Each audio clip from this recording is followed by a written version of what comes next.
একটি মোটরসাইকেল 12% ক্ষতিতে বিক্রয় করা হলো। যদি বিক্রয় মূল্য 1200 টাকা বেশি হতো তাহলে 8% লাভ হতো। মোটরসাইকেলের ক্রয় মূল্য কত?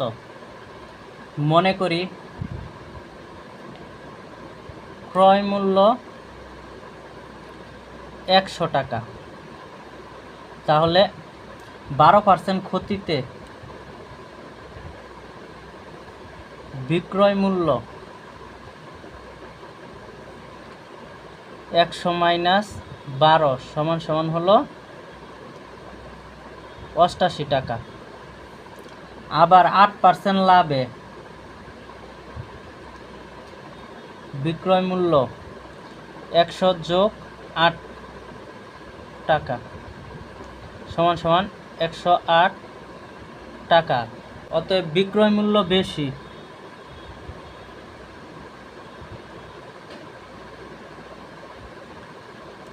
-108 হলো 88 টাকা সমান হলো 20 টাকা। এখন বলা হয়েছে যদি বিক্রয় মূল্য 1200 টাকা বেশি হতো তাহলে 8% লাভ হতো। ক্রয় মূল্য কত? যেহেতু ক্রয় মূল্য চাওয়া হয়েছে তাহলে ক্রয় মূল্য পরে হবে, তাহলে লিখব 20 টাকা বিক্রয় মূল্য বেশি হলে ক্রয় মূল্য 100 টাকা। অতএব বিক্রয় মূল্য 1 টাকা বেশি হলে ক্রয় মূল্য হবে 100/20। এখন বিক্রয় মূল্য যদি 1200 টাকা বেশি হয়, অতএব 1200 টাকা বিক্রয় মূল্য বেশি হলে ক্রয় মূল্য হবে 100 × 1200 ভাগ হবে 20। 0 0 কাটা,